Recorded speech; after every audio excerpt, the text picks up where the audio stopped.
Good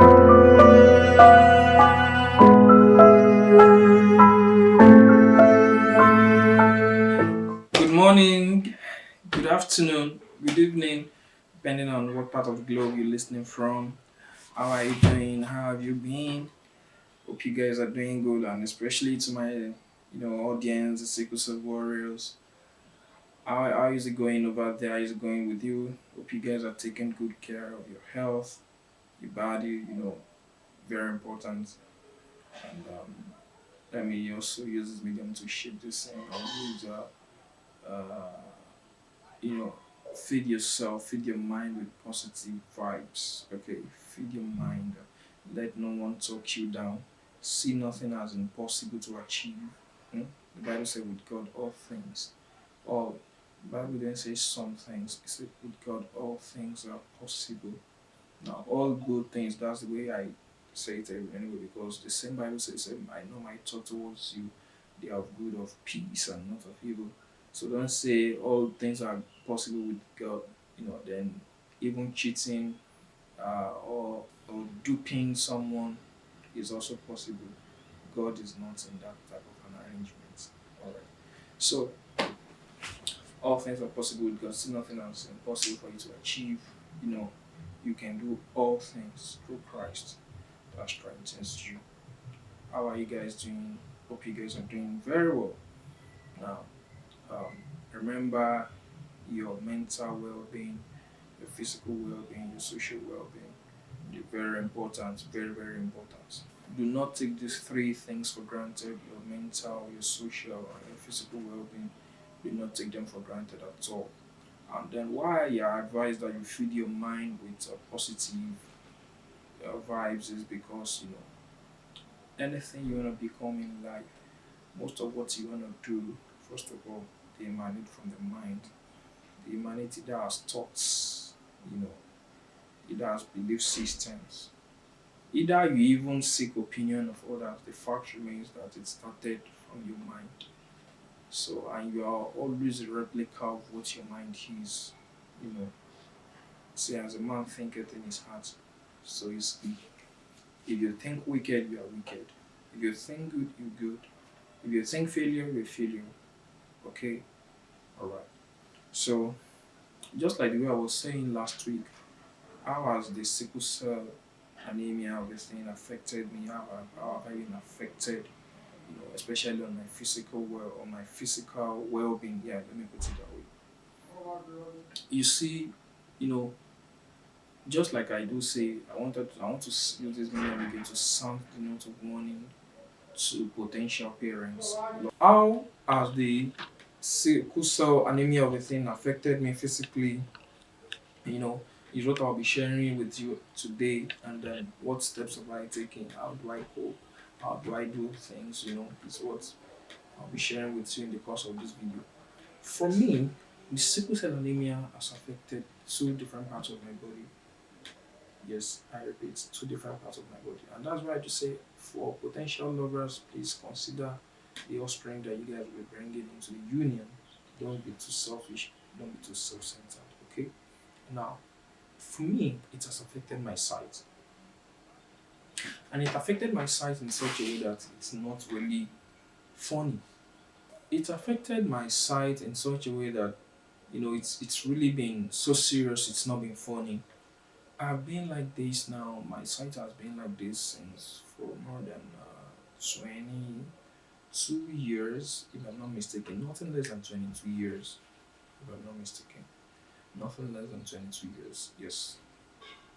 No. No. At first, I was the type of person I sit down at the back, extreme back, the class I attended while I was in primary school. So the school I attended, my primary school was had has large classes. So I sit at the back of the class and I see very well what's written in front. So I just started observing that I couldn't see well. I needed to move a bit closer to the board. I needed to move it closer to the board, and things like that. Not knowing that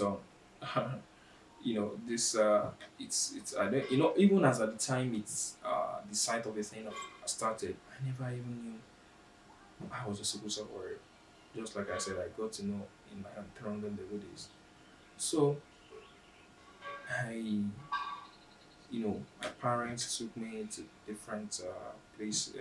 Eye specialists. All they kept saying is, for now, there is no medical solution for it. Wow, I've never heard about that before. Most times where I go to, even in class, they find where is there anything you even want to do that you don't need your sight? You know, when I tell people, when I mention it to anybody's hearing, that for now there is no medical solution, it sounds. I've never heard that before. They will even ask, even if it's glasses, they should give you glasses. Even if this. So how did that happen? What's the linkage between my visual impairment and uh, the the altered sickle cell shape, and the sickle cell disease? What's the relationship? Now, as a result of my genotype, HBSC, the uh, retina could not receive, just like I said in one of my videos, I think how the red blood cell functions in a sickle cell warrior.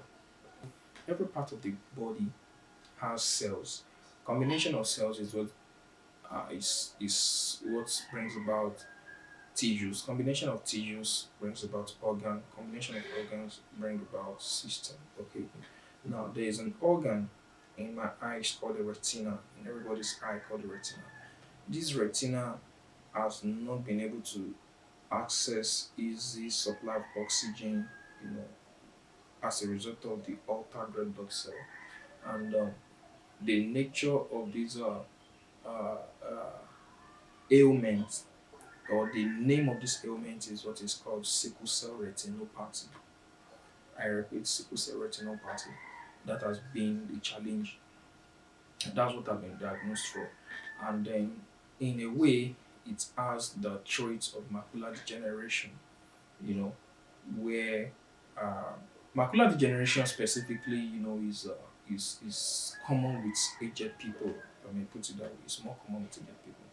But due to the nature of how the sickle cell is, of how the the it has affected the retina. Are you getting it?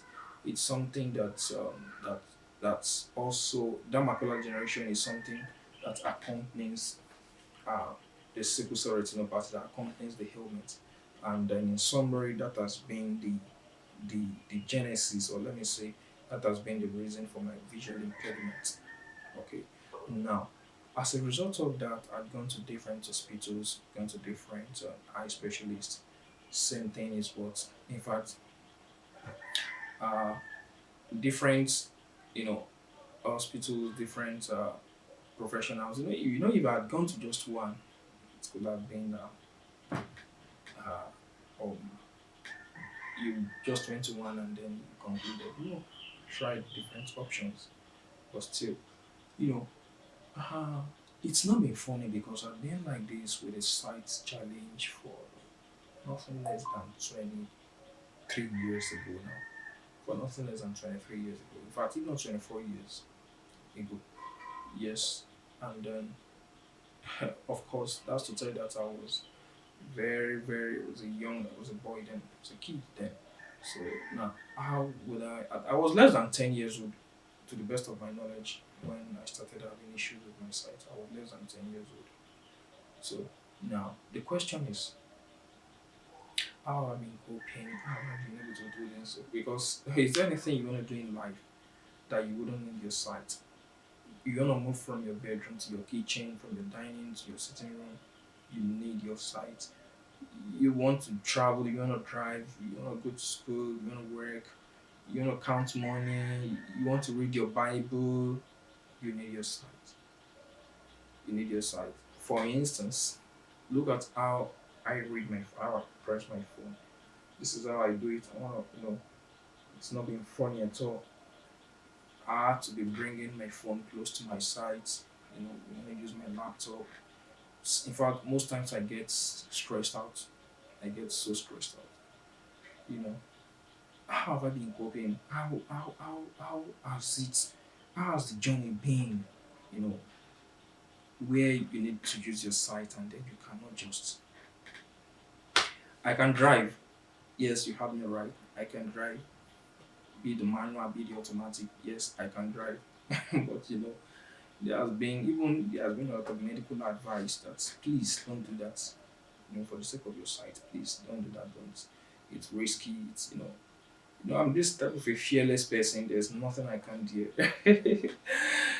But then that's just on the part. So how have I been going to school? How have I been reading? How have I been preparing for my exams? How have I been doing my things? How have I been living my life? You know, how do I move from one place to another? You can say far object. I can say far object. Most times I employ the aid of hearing to identify things, to identify people, to identify objects, especially when there's voice attached to it, you know. Except if you're someone I've seen very well over time, then I'll be able to identify very well. So, it's not been funny, but in the course of this video, I'll be sharing with you. Okay?